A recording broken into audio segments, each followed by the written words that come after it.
Good morning po mga bossing.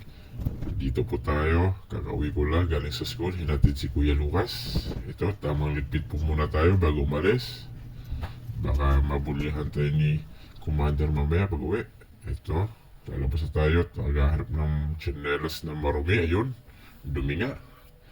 At pupunta natin si Popoy para panda rin. Dala din ako ng tubig dahil mainit ang panahon. Yun, panda rin natin si Popoy. Yun, tayo aalis ngayon at pupunta sa San Fernando, Pampanga sa terminal ng Victory Liner para pick upin yung pangalawang order ko ng ukay shoes. Habang papalabas ako dito sa gate ay nasipatan ko yung aking bunsong makulit kasama si lolo niya. Ito, dito na po tayo, malapit na sa bayan ng Mexico, Pampanga. At traffic dahil Pampanga Day. Ito, liligo ako dito sa may San Antonio, Mexico para mag-shortcut. At dito din, nadaanan ko yung lokal ng San Antonio, Pampanga East. Kung saan natala ako dito mga 2015, kung hindi ako nagkakamali. At habang lumingon-lingon ako, hindi ko napansin may hams. Ayun, tumalbog si Manong. Sakit ng puwet ko at gigilid tayo.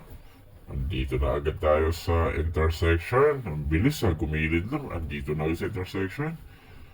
Sipat-sipat sa gilid. Ayun, nasipata ko na yung terminal ng Victory Liner. Ay, biglang harurot si Manong. Ayun, liliko na tayo. At ito, papasok na tayo sa Victory Liner terminal.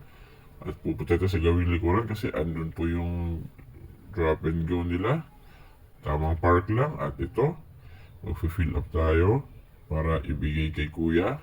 Kuya, asan ka na po? Kuya. Ay, ayun na si Kuya. Tara na Kuya, hanapin na natin yung bail ko kung nasa na banda. Nasa na kasi yung banda. Ayun, parang si Pala ko yun na po. Yan na yata yun. Tingnan mo nga Kuya kung yun. Ayun, tama nga.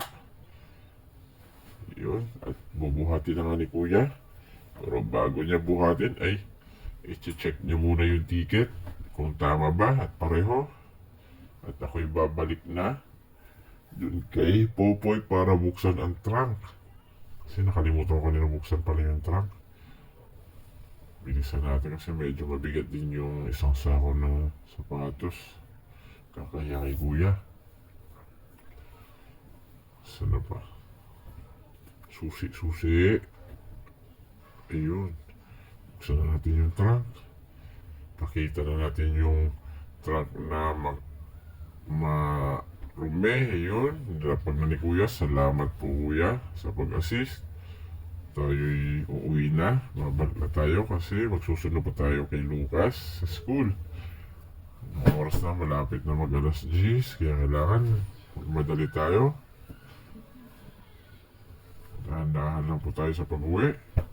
So, start na natin si Popoy para tayo makauwi na at makaalis, makalayas. Ayan. Peace out po mga bossing. Ingat po tayo sa pagbibiyahe.